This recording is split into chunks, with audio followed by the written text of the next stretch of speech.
A very good afternoon to you. Welcome to the West Ham Voice. It's Sunday evening, late afternoon, 5 o'clock that I'm recording this video.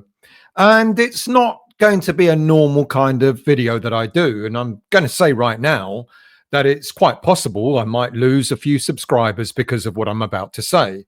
And if that happens, it'll be disappointing. But if that's the case, then so be it. I just feel strongly enough about this subject to want to really get it off my chest.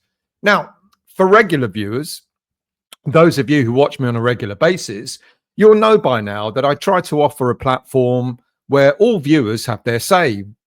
Doesn't matter whether they're positive, negative, neutral, or whatever. I always try to allow everybody to sort of have their say on the channel. But sometimes I just feel the need to speak out about some things. So here we go.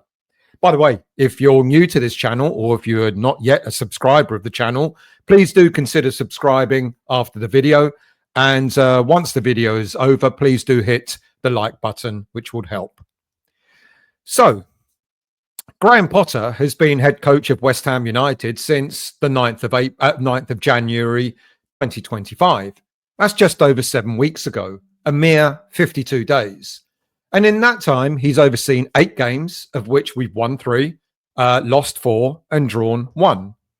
And for me, in those games, you can say that probably 2 of the games, Fulham and Crystal Palace, were under par performances, and 2 halves of another 2 games, the first half against Brentford, and then the second half against Leicester last Thursday, were pretty uninspiring performances.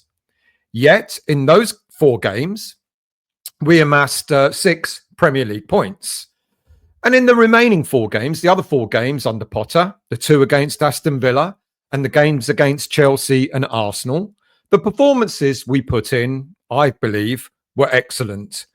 And from those 4 other games, okay, we got knocked out of the FA Cup, but when we amassed 4 Premier League points in those 4 games. So as a whole, 10 points in 7 Premier League games since Potter took over is far more positive return than a negative one in my eyes. We have won games where we haven't really played that well. And to be fair, we all know that we were cheated out of getting anything against Chelsea. So that kind of balances out the lucky win against Fulham. And yet it's taken me 3 days to actually finally do some kind of reflection show on the game against Leicester, because I stupidly got distracted, then a bit frustrated, then, to be quite honest, a bit disillusioned and angry at the negativity that has been flying around on social media since that game last Thursday night. Now, let me say on record, the second half performance of the game against Leicester was indeed uninspiring, boring, bit dull. I totally get it. So I'm not coming out here to protect or trying to sort of suggest that that game, the second half, was any good. But for me, there were a lot more positives to take from that game than negatives overall. Now, firstly, it resulted in our first back-to-back wins in the Premier League this season. It was our second successive clean sheet in a row, demonstrating that Potter may finally be getting to grips with our leaky defence, who until he took over had conceded 39 league goals in 20 games so far. That's an average of about 2 goals per game that we've been conceding.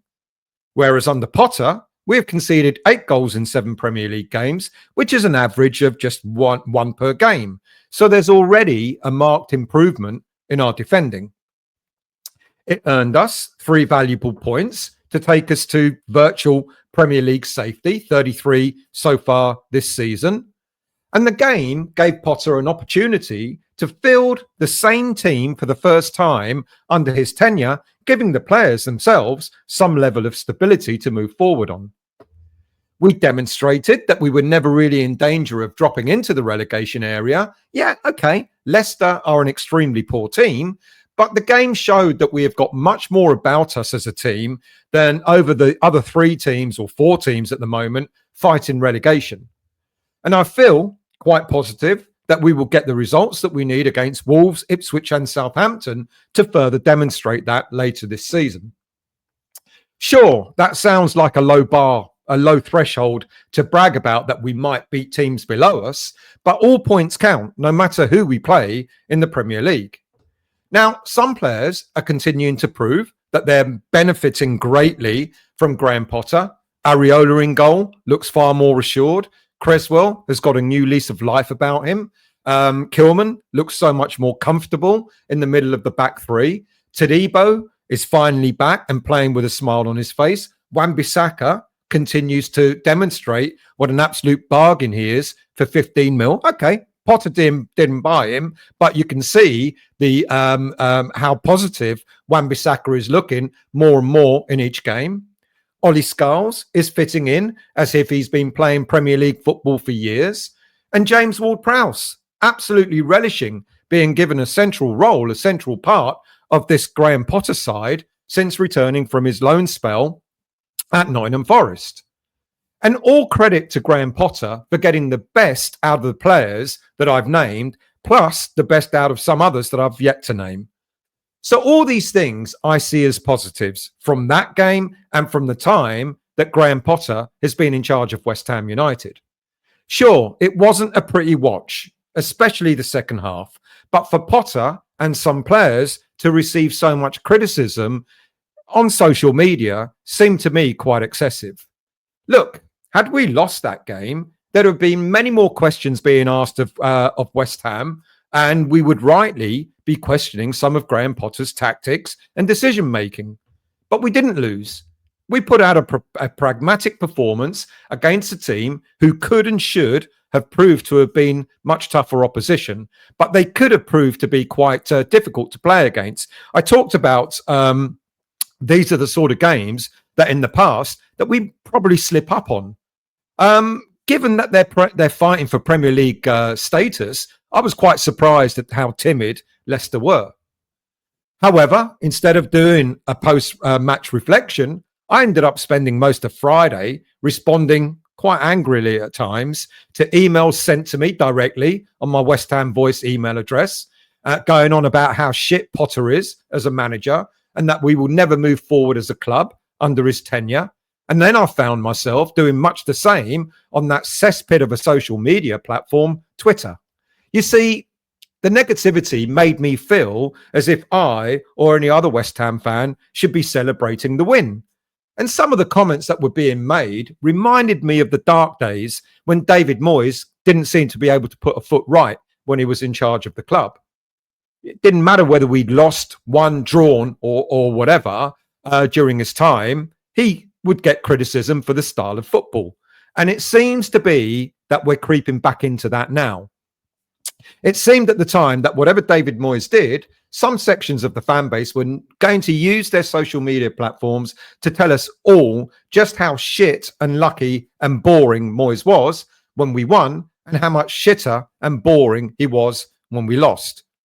And I thought to myself, are we as a fan base going to start self-imploding again whenever we don't put in an exciting performance under Graham Potter? And are we really prepared to go down that same negative path yet again when we don't play well, regardless of the results of the game? I'm worried that some fans seem to be happy to start that negativity all over again, if they've ever stopped being negative, to be honest.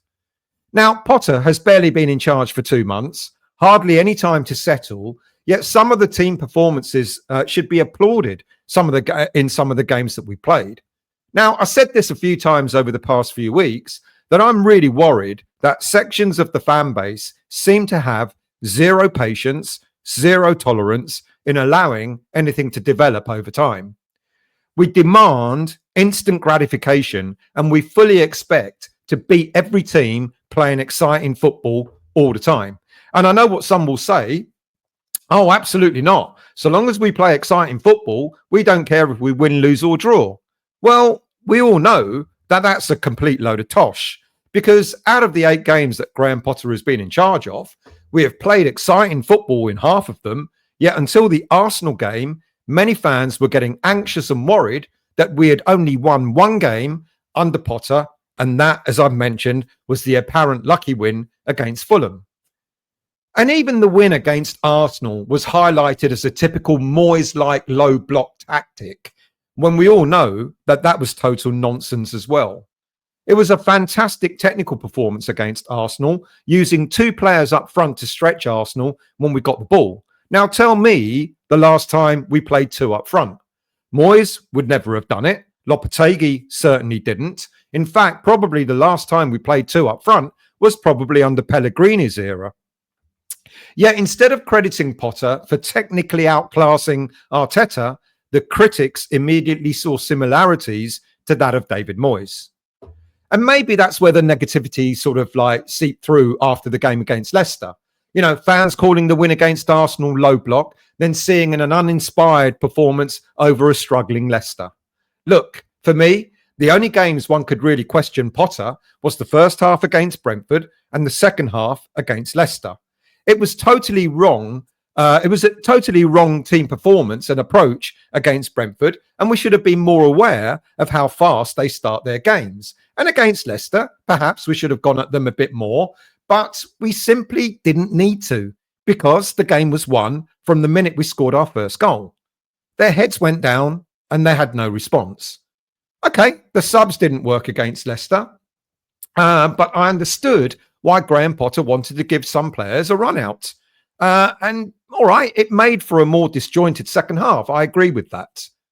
So there's my criticism of the game against Leicester, not much more than that. That maybe we could have gone a bit more at them, and maybe, you know, some of the subs didn't work. But alas, it's dawned on me that perhaps a little bit too late, that no matter what we do, some sections of the West Ham fan base are only going to be happy when they're unhappy and have something to complain about. So what were the criticisms that we've all heard since Thursday night? Well, Potter isn't the right man for the job. He's a mediocre manager who'll take us nowhere. Potter is just more of a Moyes, but to different shade. Potter doesn't know what he's doing because he doesn't pick the players that we want him to. Potter doesn't play attacking football. Nothing has changed from Moyes to Lopetegui to Potter. Potter was inept against the shit Leicester, and we should have finished them off.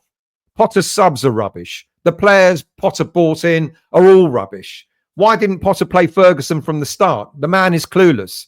Why didn't Potter play Guilherme? The man is clueless. Why did Potter play Cresswell? The man is clueless. Why did Potter take Ollie Scars off? The man is clueless. Well, let's rip some of these negatives apart, shall we? For me, Graham Potter's style of football is nothing like that of David Moyes or Lopetegui, for that matter. As I have stated, did we ever see any of these other managers play 2 up front? Potter's style so far has, on the whole, been far more exciting, and without a doubt, on the whole, the technical level has been a lot better than what we've seen of late. We were great against Villa twice, we were great against Chelsea, and we were great against Arsenal. Why has Potter not played Ferguson from the start? Evident. You could see that in both the Arsenal and the Leicester games. The player is nowhere near match fit yet. Why not give Guilherme more game time? Because evidently Potter didn't need to chase the game against Arsenal or Leicester, but against Chelsea, when we needed to chase the game and inject more pace, Guilherme was a decent option to pick. Why has Cresswell played so much under Potter? Because not only does he bring experience to that defensive lineup, and as I've already mentioned, we've improved defensively already, his presence allows Max Kilman to play in the centre of a back three, which gives us a much more cohesive back line. And Cresswell's experience has helped Ollie Scholes to settle into this team with his talking and direction to the young player. I'm pretty sure if you ask Ollie Scholes himself, he's benefiting greatly from what Cresswell is offering. And I suggested that maybe Cresswell would get another season extension on his contract. And lo and behold, there is talk about that happening as we speak. And then finally, the boos that we heard when Dinos Mavropanos was brought on in the game against Leicester. Now, I've got to be honest, that was an embarrassing moment. And whilst the fan base are welcome to boo when they think a player should not be coming off, or to boo a poor team performance at the end of the first half or at the final whistle, I'm not sure I've ever heard of West Ham fans ever booing a player coming onto the pitch from the subs bench. Correct me if I'm wrong. Look, we know Dinos Mavropanos is not one of our best players. We know that the Premier League is not his level. It's almost certain that he'll be leaving this summer. But no one can say he doesn't at least try when he puts on that West Ham shirt. So to boo him was quite an embarrassment and quite distasteful, to be honest with you. Is that really the West Ham way? I'll leave you to decide.